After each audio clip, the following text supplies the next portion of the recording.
Hello बच्चों। देखिए तो आज हम लोग देखने वाले हैं चैप्टर 2 बहुपद क्लास 10 जेक बोर्ड। तो आइए समझते हैं सबसे पहले कि बहुपद होता क्या है। इसमें मान लीजिए हम कोई एक टर्म ले लेते हैं 2x प्लस 6। ठीक है, तो ये जो 6 दिख रहा है इसको बोलते हैं कांस्टेंट टर्म।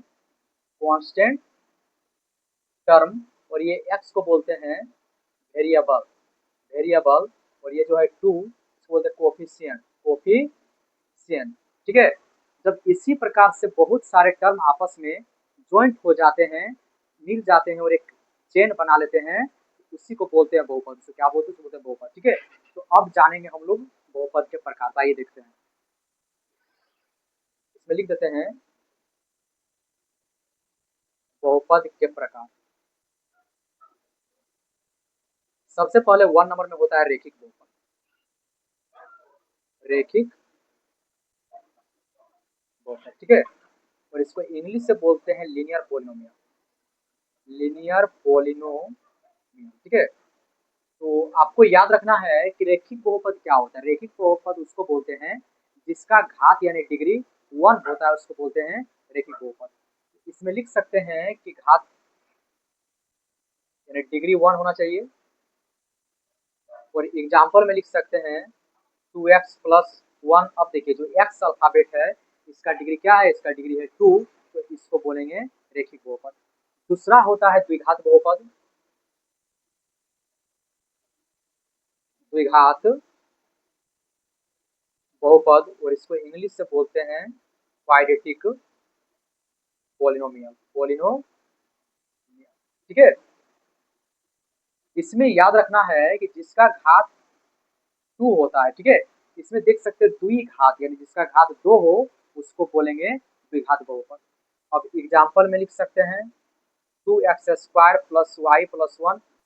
अब इसका डिग्री दिया हुआ है 2, इसका मीन्स हो जाएगा द्विघात बहुपद। अब इसमें देखेंगे नंबर 3 में त्रिघात बहुपद। Cubic polynomial. ठीक है, तो इसमें क्या दिया है? दिया है त्रिघात यानी जिसका घात 3 हो उसको बोलते हैं त्रिघात बहुपद। इसमें लिख देना है कि घात क्या होना चाहिए? तो घात होना चाहिए 3। एग्जाम्पल में लिख सकते हैं 2x³ + y+3। तो यहाँ देख सकते हैं कि जो पोलिनोमियल है इसका घात क्या दिया है? तो घात दिया हुआ है 3, इसका मीन्स इसको बोलेंगे त्रिघात बहुपद। ठीक है,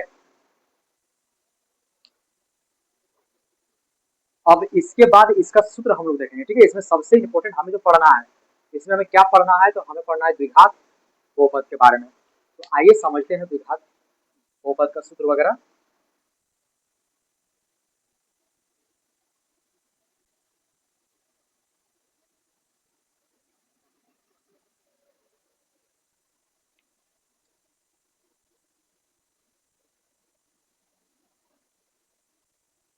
द्विघात बहुपद। ठीक है, इसमें याद रखना है बच्चों कि जो द्विघात बहुपद है इसको लिखते हैं x² + bx + c के रूप में। ठीक है, और इसका दो सूत्र होता है। पहला होता है alpha plus beta equal to -b/a, और इसको लिखते हैं, दूसरा इसको लिख सकते हैं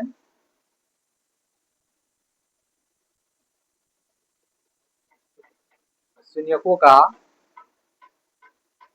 योगफल इक्वल टू होता है माइनस एक्स का गुणांक। एक्स का गुणांक बाय x² का गुणांक। ठीक है, दूसरा में होता है alpha into beta. Alpha into beta equal to c/a, और इसको लिखते हैं शून्यकों का गुणनफल इक्वल टू होता है अचर पद। अचर पद बाय x² का गुणांक।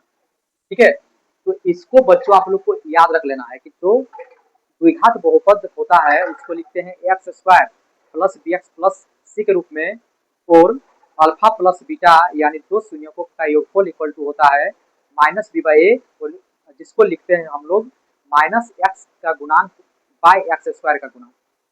दूसरा होता है शून्यकों का योग गुणनफल इक्वल टू होता है सी बाई ए, और जिसको हम लोग लिखते हैं अचर पद बाय एक्स स्क्वायर का गुणांक। तो इसी से जो एक्सरसाइज है बहुपद का सारा क्वेश्चन सॉल्व हो जाएगा। तो इसको आप लोग को अच्छा से सीख लेना है, इसके बाद इसका एक्सरसाइज हम लोग सॉल्व करेंगे, ठीक है।